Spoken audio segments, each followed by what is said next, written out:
Hello there. Thank you for joining us today on Millennial Talk, where we discuss issues affecting millennials and give recommendations on how to deal with them. In the past month, we've discussed entrepreneurship opportunities for millennials in arts. And for the month of June, we're going to be discussing technology and the role it has to play in our lives. On the episode today, we're going to be discussing education technology. As the fourth industrial revolution is coming in, we need to develop talent needed for the new digital economy. I will not be having this discussion alone. With me here is Josephine. Hi, Josephine. Hi, how you doing? I'm fine. Today there's no guest on set. Definitely, but actually it has been a very exciting month over the last 4 weeks since we've been talking about entrepreneurship opportunities, and I believe that a lot of people have learned a lot. Yes. But when it comes to technology, technology does not only it doesn't just aid learning process, but it also gives students and pupils, it gives them access to different resource materials online that they can use to develop themselves. And a lot of schools and universities and educational institutions have been adopting different technology in order to facilitate learning processes in schools, and also to generally improve the learning process, and also foster this remote learning from the home. And when the COVID-19 pandemic broke out in 2020, a lot of educational institutions were affected greatly, and this actually put a full halt to the learning process for schools. So because of this situation, a lot of schools and institutions have realized that they need to adopt technology to foster education and learning process. And also, not just that, it helps the learning process to be easy. It gives them access to materials online, and it also gives the students more the willingness to participate, because you might be a shy person and not want to participate in class, but when nobody is with you, you're alone, you're more comfortable, and learning seems more easier for you. So it has a lot of advantage to institutions in general. Yes, thank you for that. And let's take a real quick and look at the data. For example, the data, according to the National Bureau of Statistics, the data shows that the education sector contracted by 6.2% in Q1 2020 from 11.4% in Q4 2020. That shows that the contraction actually declined from the coronavirus period and onto this Q1 2020. That's 2021. That's March. It tells us that maybe technology had a role to play in that, because schools started to adopt this learning methods, online learning methods. And as technology is advancing, there's also a need for students, schools, to rethink, reimagine, and strategize education in Nigeria, because there's a huge gap. Many Nigerian students might likely not be competitive as much as students outside the country. And I think technology has a role to play in bridging that gap, because you have access to resources like you have mentioned. So we're going to be moving on to the benefit. You've said something about the benefits of education technology. And maybe before we move to the benefit, let me just give a brief description of what education technology means. And it means the use of software, hardware, and computer resources to improve the learning process. So that's what education technology is for. For people who might want us to break it down much better. So that's just hardware. It doesn't necessarily mean online alone. It also means your hardware, software, that's your computer, your printer, whatever it is, that improves the learning process. And the first benefit of education technology is that it improves digital literacy of students. In Africa, there's a there's less inclusion when it comes to digital literacy of students. Thank God for Nigeria. Nigeria is really doing well. But, that's just for us in the urban setting in Lagos. Because, we're in Lagos, so, we're exposed. But what about the rural setting? Schools in the rural setting, not just universities, but secondary schools in the rural settings. So it improves digital literacy. Many students still don't know how to use computers. And if we're going into the fourth industrial revolution, where technology is going to be leading the day, there's a need for digital literacy. Or what do you think? Yeah, I think that's very correct. And the truth is, technology also, helps to simplify access. Just like we have computers, like you mentioned earlier. We even have tablet phones. We even Exactly. have just Wi-Fi enabled tablet which are more advisable for schools, Yes. especially when you do not want the students to have access to the internet, but you want them to have access to learning materials. So if schools can adopt, like, some kind of Wi-Fi enabled tablet where they can connect the internet when necessary, but when not necessary, they can turn it off and have the student have access to these materials that are already uploaded on these devices. So this gives the students easy access to learning. They don't have to necessarily take notes. They could have all their learning materials, and whenever they need to attend classes online, all they need to do is open that file or folder that has been uploaded, and the teachers from wherever they are. So this just gives easy access. From the students do not need to necessarily be in class. They could be wherever they are, and learning process can still continue. And the teachers could be at the comfort of their homes. This does not just affect them when it comes to technology, it also aids them to be effective in other areas of their life while still learning on the go. Yes, absolutely. Moving on to you talked about the teachers also. It's very important. We put so much focus on the students themselves, and you said something that was very important about the fact that it helps them to be efficient in other areas of their lives. Because for teachers, if the education process is not easy, they will feel the pressure, and in turn the students will also feel the pressure. That's why we have many issues with lack of quality teachers, but we'll move on to that later. Now we're going to be moving on to the fact that collaboration improves collaboration amongst students. They can share creativity, they can share ideas together. You mentioned something about some students are shy. So working in groups, working on a project together helps personality to develop. It helps interpersonal relationships. They can grow, they can learn. For example, in the tech ecosystem in Nigeria, I know that they have something they call sandboxes. It's like a test environment where everybody goes in, or incubators. So people go there and learn, then come up with a product. So it just improves creativity. Somebody shares ideas. It's not this competitive, where we do education in Nigeria, where everybody's competing. I want to carry first, I want to get second. It's not really about first and second. It's about the quality of education that you have. So collaboration over competition. Yes, that's very correct. And if you're talking about creativity, that also brings us to improving a student's future. So technology also aids these pupils, students, in any case, improve themselves and prepare them for their future. Say, for instance, we have different technological courses that you can take. And the funny thing is that these days, it has been so simplified that you can take these courses online. So, for instance, you're a student who is been schooling from home, not homeschool, definitely schooling from an institution, but maybe remotely schooling. You have the opportunity to also have access to other materials online that can help you study for the future.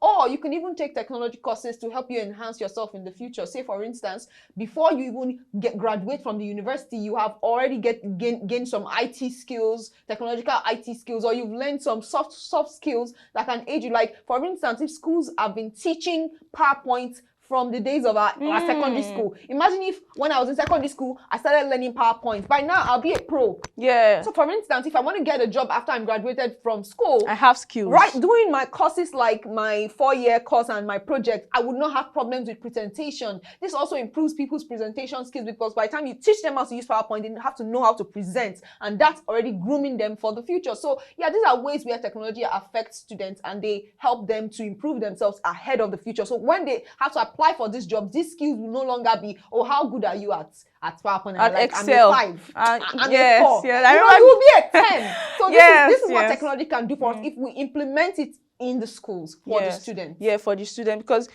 most times when many employers complain the fact that many people are unemployable, and I'm like, okay, unemployable, like we spent 4 years in school and you're telling me I'm unemployable. No, you can't tell me that. And but the skills, but we don't have the soft skills, basic skills, like like you mentioned, PowerPoint, Excel, especially. Oh my God. Honestly, I won't lie. I'm still like 5.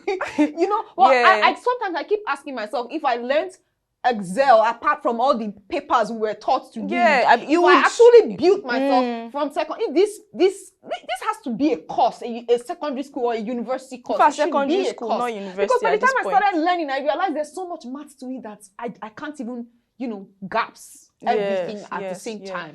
So if we education, you know, we implement education in every of our lifestyles, in every of our educational processes and improve learning, we see that the quality of students, quality of pupils in secondary schools, primary schools will improve and overall, you know, improve the economy, because children are graduating with skills, they are graduating with ideas, creativity, and all of that, you know. So, you know, so many challenges here and there, especially in Nigeria. Yeah, that's true. We're talking about, education, technology, and all of those, but there are challenges. Yeah. Number one, first thing, internet and electricity. Oh, please, in a country like Nigeria, where electricity is, I don't know, shared, or there's a routine to it, there's no stable electricity. How do students, you know, improve their skills? How do schools, in fact, schools implement technology in their schools? You know, the internet today, even though it's everywhere, but many people don't have access to it. Yeah. Just like maybe for us in the urban setting, but what of those in the rural settings? Electricity and internet is a problem, it's a challenge, and the government or schools stakeholders generally need to look into these issues to improve the quality of students we put out in the society. That's a big question. Like, what is the government doing? What are the institutions doing? We understand that sometimes the government is ineffective. As I see as a millennial, I would complain about that on a daily basis. Government is ineffective, so the institutions need to take it by the neck. The stakeholders, like you said, they need to take it by the neck, because if you are trying to build a better future for the next generation, you need to, include, technology should be inclusive in every single thing that we do, because the truth is, after the COVID-19 pandemic last year, it was a shocker for everybody, and some people were not able to stand because they did not have the technological facilities to continue facilitating their business offline, or should I say online? Because offline it was easy, but by the time it became online, productivity dropped. A lot of things were going. There was a very deep decline, a deep dive. It almost hit rock bottom for a lot of different. So it's not just the schools, but it affects every area of life. And one of the things I think that technology is very important for is reducing error rates. With technology, there can be a lot of automation done. If you see companies or institutions that are facilitated by technology, there's a reduce of error rate. Let's go to the institutions now. A lot of students have issues of missing transcripts, missing scripts, missing this, missing that, missing results, and the reason why we have that as a very big problem with Nigerian institutions is because there's no proper facilities for technology to help facilitate the work, make it easier. We understand that it will reduce a bit of manpower, but it just makes the work go smoothly. Apart from the education system, there's still more work to be done for the education system to flow smoothly. So at the end of the day, if these technology systems are implemented in schools, results will not go missing. Institutions will not suffer. People will not suffer for 4 years and come out without a result because there was someone misplaced a piece of paper. We shouldn't even be. Well, you're saying we're in the 4th generation, and we're still, industrial revolution. We're in the 4th revolution, and we're still using papers. Why? We shouldn't even be using papers anymore, because especially for the institutions, some students, WIEC students, have the same problem. That is an international body. WIEC is an international body. It should be facilitated by machines that would help the processes to be automated. Exactly. Fully so automated. Once this data is implemented in nobody's results will get missing. We will not have such big problems for people who have spent a lot of money and years. Yes, exactly. I mean, you've spoken well. And moving on to, you talked about manpower. Yeah. Many people think that once technology comes, people lose their jobs. For me, I think that I don't totally agree with that. People will lose their jobs, but it gives you an opportunity to evolve. Yeah. So jobs will evolve. Exactly. Not like you will lose your jobs. So instead of marker, there is a computer that marks it. Then there's a human being that operates the computer. Exactly. So jobs will evolve, not that your job will be taken away. So it's left to you to develop yourself, to skill up in order to still stay relevant in the whole educational system. Yeah. Another thing we need to point out is the fact that another challenge is educational gap of students. Imagine a student wants to study computer science and has never seen a computer before. And we have students like that even today, millennials today, who went through school, studied computer science and never touched a computer. Even laboratories, we have people say, oh, I studied industrial chemistry, I studied, and they've never gone to a laboratory that is automated where, you know, they're producing a chemical or producing a substance and they've seen it, you know, except maybe when we go for industrial attachment. Thank God for that. That's where many of us even got exposed to all these things. Some students go through school without seeing, you know, without ever seeing a computer or seeing a machine, you know, automated. Just imagine an electrical engineering student still using chisel and hammer and doing all those things. When there are machines that can actually make the work easier. Exactly. Yeah, I think all overall it's actually just about you know, the government finding ways to you know, reduce labor. Honestly, this actually reduces labor for people, because if there are machines who do the hard work, all we have to do is the soft work, like you said, skill up and you would be relevant continuously. Yeah, exactly. So the reason why a lot of schools suffer is this: the people even teaching us, they do not even have the skills. So a lot of institutions need to work on developing the people teaching the students, because some of these teachers come to teach, like you said, teachers who teach computers. How many times did your primary school teacher bring a laptop for you to learn? Does he even have?